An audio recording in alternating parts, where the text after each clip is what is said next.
Assalomu alaykum, hurmatli o'rganuvchilar. Navbatdagi video darsimizda biz siz bilan JavaScript dasturlash tilidagi inkrement va dekrement tushunchalari haqida, sintaktik shakar tushunchasi haqida gaplashamiz. Xo'p, biz o'tgan darslarimizda aytgan edik, counting, bu yerda yozib ko'rsataylik. Count plus 1. Mana bu ifodamiz count o'zgaruvchisini bittaga oshirish vazifasini bajarayotgan edi. Biz o'tgan dars shu vazifani bajargan vaqtimiz aytgan edikki, buni yanada osonroq, qulayroq, tushunarliroq ko'rinishi mavjud deb, ya'ni inkrement, dekrement ana shu mavzuga oid shu tushunchalarni hozir biz ko'rib chiqamiz. Dastlab inkrement va dekrementdan oldin mana shu hozir ko'rib turgan ifodangizni osonroq, soddaroq ko'rinishini yozaylik. Bu sintaktik shakar deyiladi, chunki yoqimli, ba'zida zararli tomonlari ham bor, miqdori haddan tashqari ortib ketsa. Ya'ni mana shu hozir ko'rib turgan ifodangizni count aytaylik plus teng 1 ko'rinishida yozish mumkin. Albatta mana bu yerdagi ifodamiz count bittaga oshiriladi degan jumlaga ko'proq mos keladi. Count plus 1 mana bu ifodamiz matematik nuqtai nazardan qaraydigan bo'lsak umuman bema'nilik. Chunki bir o'zgaruvchi teng shu o'zgaruvchi qo'shilgan 1. Ya'ni x teng x plus 1 bu bo'lishi mumkin bo'lmagan matematik jihatdan. Dasturlashda o'zgaruvchiga biz qayta uni bittaga oshirilgan qiymatni berayotganimizni anglatadi. Xuddi ana shu ifodani mana bunday tarzda ham yozishimiz mumkin. Va bunday amalni barcha arifmetik ifodalar uchun qo'llashimiz mumkin. Aytaylik, mana shuni o'zini yozib chiqaylik. Ya'ni bundan birni ayirish kerak bo'lsa, count minus teng 1. Buni nechigadir ko'paytirish kerak bo'lsa, endi 1 ga ko'paytirishda ma'no yo'q. Keling 2 ga ko'paytirishni misol qilib ko'ramiz. Mana bunday nechigadir bo'lish kerak bo'lsa, unda mana bunday tarzda yozilishi mumkin. Ya'ni count teng count bo'lingan 3 o'rniga count bo'lingan teng 3 ko'rinishida yozishimiz mumkin. Bular bir xil vazifani bajaradi. Xo'p, shunday bo'lsa, keling bir bularni haqiqatdan ham shunday to'g'ri ishlashini sinab ko'rish uchun bir soddagina dastur tuzib ko'raylik. Funksiya ham tuzib o'tirmaymiz. Let son teng aytaylik 5. While uchun bitta o'zgaruvchi kerak, i teng 1. Nol deyishimiz ham mumkin, 1 desak ham hozir bu yerda unchalik muhim emas. While. Xo'sh, aytaylik biz 5 marta nimadir vazifa bajarmoqchimiz. Demak, i kichik yoki teng 5 dan. Va i'ni sekin-sekin oshirib boraveramiz. 1 bo'lgani uchun 5 marta 5 gacha yetib boradi. Xo'sh, shu son yuqorida 5 qiymatiga ega bo'lgan sonni chiqarishni ko'raylik. Console.log son chiqarib ko'rsatilsin va undan keyin hozir endi ko'rganlarimizni qo'llaymiz. Ya'ni son aytaylik plus teng 2 ga. Undan keyin endi i'ni sikl yakuniga yetishi uchun i'ni bittaga oshirishimiz ham kerak. Avval biz i teng i plus 1 deb yozayotgan edik. Xuddi mana shu ifodani ham hozir ko'rganimizdek i plus teng 1 deb yozishimiz mumkin. Xato bo'lmaydi. Xo'p, endi dasturimizni ishlatib ko'raylik. Mana dasturimizni ishlatganimizda natija 5, 7, 9, 11, 13 bo'ldi. Ya'ni son dastlab 5 ga teng edi. O'shani chiqarib ko'rsatildi va ikkitaga oshib boryapti. Bu jarayon 5 marta takrorlanadi, chunki i bittaga oshib dastlab 1 edi, 5 ga yetib kelguncha 5 marta takrorlanyapti. Endi shu sonni aytaylik ikkitaga kamaytirish buyrug'ini mana. Son minus teng 2 ishlatib ko'rsak, 5 dan boshlab ikkitaga kamayib bordi. Shu sonni ikkitaga oshirish 5, 10, 20, 40, 80 va hokazo. Va shu sonni 2 ga bo'lib borishni buyuraylik. 5, 2,5, 1,25 va hokazo. Mana 5 marta bo'lish, 2 ga bo'lish amali bajarildi. Ana endi bu mavzumiz sizga agar tushunarli bo'lgan bo'lsa, keling davom ettiramiz. Endi siz bilan inkrement va dekrement haqida gaplashaylik. Xo'p, bu nima degani? Mana bu yerdan izoh tarzida yozib qo'ysak ham bo'ladi.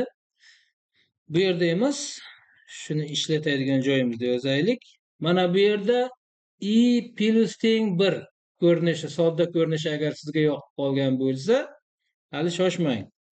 Mana bunday ko'rinishda ham yozishimiz mumkin ekan. Ya'ni i ni bittaga oshirish buyurildi. Mana bu i ni bittaga oshirish inkrement amali deyiladi. Agar xohlasangiz i ni bittaga kamaytirishimiz ham mumkin. Bu esa dekrement amali deyiladi. Keling bularni endi qo'llab ko'ramiz. Ya'ni dastlab bu yerda inkrementni ishlatamiz. I plus plus va ishlatib ko'raylik. Xuddi o'shanday dasturimiz xatosiz ishladi.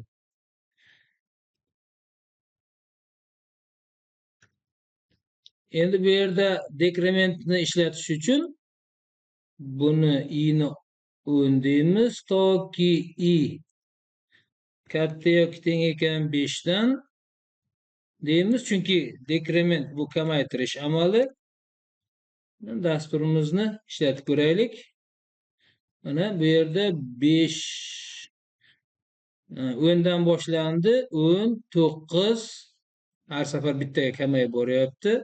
10, 9, 8, 7, 6 va yana 5 ni o'zi ham mos kelgani uchun 6 marta chiqardi. Agar mana buni bitta tengni o'chirib qo'ysak, biz kutgandek 5 marta bajarildi. Ya'ni i dekrement ko'rinishida kamayib boryapti. Endi bu inkrement va dekrement faqat bittaga oshirish va bittaga kamaytirish uchun ishlatiladi. Buni yana bir jihati borki, inkrement va dekrementning postfix va prefixli shakllari ham bor. Ya'ni mana bu yerda biz i minus minus deb yozishimiz mumkin, ko'rdik. Xuddi shunday minus minus i deb yozishimiz ham mumkin. Mana buni ham dasturimizda ishlatib ko'ramiz. Xuddi shunday natijaga erishdik. Xo'p, bularning nima farqi bor? Ikkalasi bir xil ekanmi degan agar sizda tushuncha bor bo'lsa, buni ozroq farqi bor. Ya'ni bu yerda postfix va prefix deyilishining ma'nosi oldin va keyin oshirilishi haqida gap ketyapti. Buni keling bir misol bilan tushuntiray. Buni diqqat bilan ko'rib shuni olishga harakat qiling. Ayniqsa testlarda judayam chalg'itishga mos savol hisoblanadi. Let aytaylik x teng 5 bitta o'zgaruvchi yaratdik. E'tibor qiling. Konsol log yordamida plus plus x dedik. Ya'ni bu yerda hozir nima ish bo'ladi? X ni bittaga oshirildi. Demak, natija 6 chiqishini kutyapmiz. Xo'p, undan keyin konsol log yordamida x ni chiqarib ko'ramiz. Bu yerda nima chiqadi? O'sha bittaga oshgan x ni o'zi chiqadi. Xo'p, ana endi boshqa yana bir holatni ko'ramiz. Konsol log. Endi x plus plus qo'yamiz.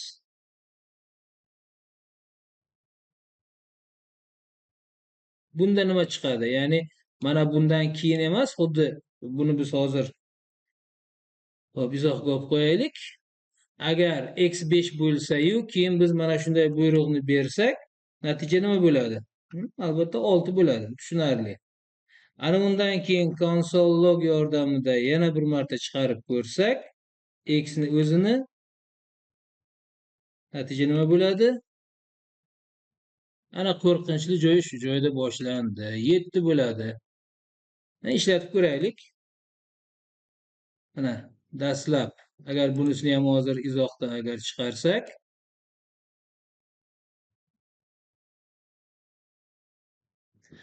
mana endi diqqat bilan bir tahlil qilaylik. X 5 edi.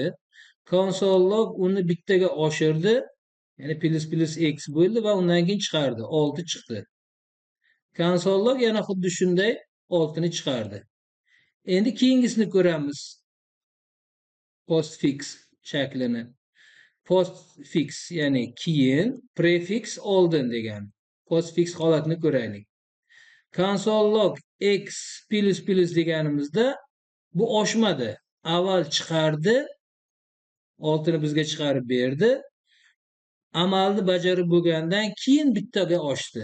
Uni bittaga oshganini keyingi mana console logdan bilsak bo'ladi.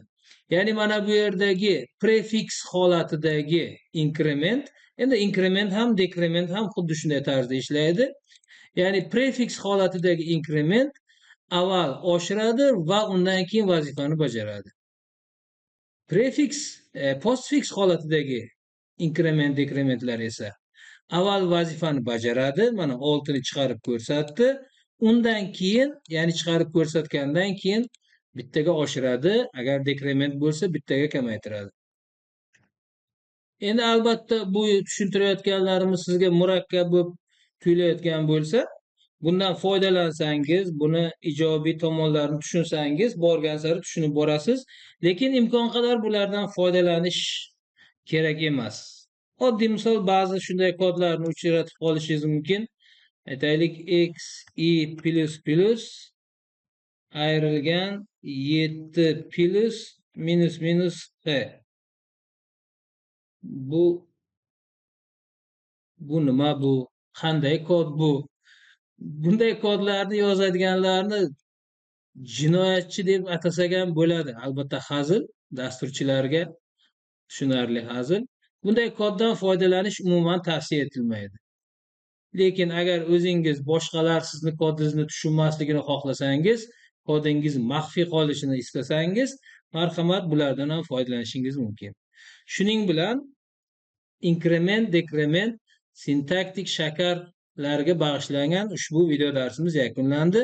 E'tiboringiz uchun rahmat.